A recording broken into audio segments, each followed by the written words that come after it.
So guys, it's officially October, and we're going to be making a video about a really spooky horror game. And you better enjoy the comedy here, because these are the only two stock photos you're getting. Today's video will be a review and look over of the horror game that I teased last episode, and no, it is not called Mortis, and instead has a much simpler title, Faith.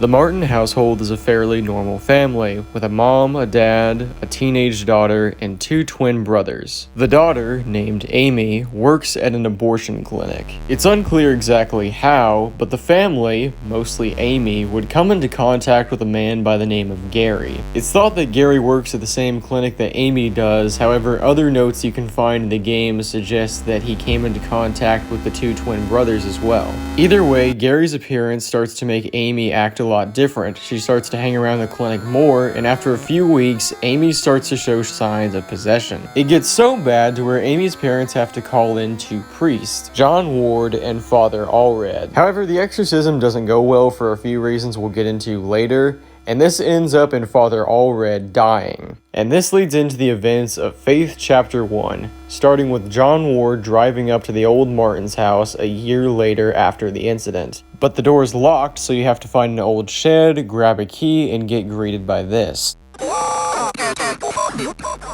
You then enter the house and the mood immediately changes. We had a fairly light-hearted theme when we were outside, but as we enter the home, it becomes much more rugged and sounding more like an old horror movie. Eventually, the music just cuts out entirely. So, to preface this, we are now completely alone in an old spooky house that is completely silent, and we are only left with our thoughts and the visuals around us. One of the things we can look at is a drawing that Nate drew of a black and red figure standing next to each other. I think this indicates that Nate and Jason, the two twin brothers, probably were experiencing some sort of demonic activity themselves. We see a few notes that indicate Amy's parents were not at all happy that an exorcism was going on and wanted to prevent it several times. This is one of the big things I feel like caused the exorcism to fail. Amy's parents were unwilling, and therefore this negatively affected things. We find a weird diagram in the basement that seems to be drawn in blood, and when we walk into the diagram, we see bloody footprints walking towards us. We then cut to the bedroom, and this happens.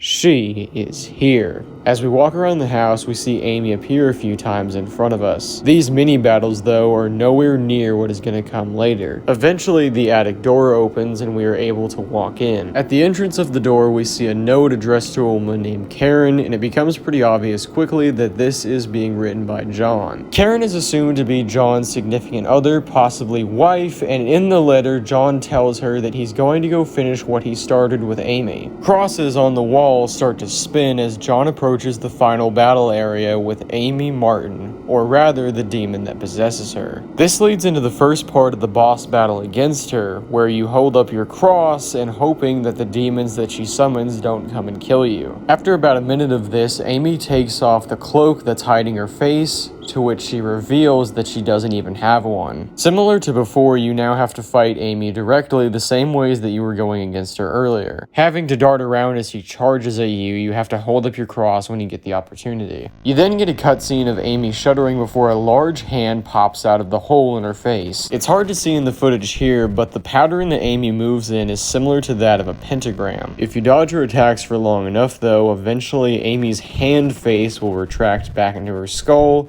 and then she will leap out the window. After going downstairs, you're greeted with a gun with one bullet and blood-written text that says, "Kill her." Now with this gun, you can make 5 decisions, and each of the 5 will lead to a different ending for the game. Some of them aren't as important as others, so I'll run through the ones that you need to know. If you take the gun and go straight to your car, the same creature that you saw in the shed earlier will greet you, and you have to shoot it. It will then walk out into the road and get hit by a truck. This last ending is actually considered the good ending for the game, not killing Amy. But what happens if you do? If you take the gun out into the woods, you will eventually find Amy Martin, and if you shoot her, she of course dies. You then get back to your car, a police officer will eventually pull up behind you, and you get a note saying that you have been arrested. Funnily enough, this note also says that you are not a priest at all, instead impersonating one. This note leads me into believing something that I'll talk about later towards the end of the video, but I want to address one more thing first. There's a mirror in the house that if you actually go to, you'll see a shadow behind you. You can't exercise it or do anything interactive, so you just move on. After the battle with Amy though, the gun appears and you can actually go to that mirror and shoot it. If you do this 3 times, the mirror will eventually break and a red hand will appear and drag you into it. This unlocks a secret boss battle we can do against this demon that I just call Shrewhead. I call him that because his head looks like one of those shrew noses. After you defeat him, a note appears that is from John Ward himself and seems to be written in a psychiatric hospital. Due to the date at the top of the screen, as well as him saying he's been in here for 30 days, we can elaborate that John went to a psychiatric ward for help, or maybe he was even put there.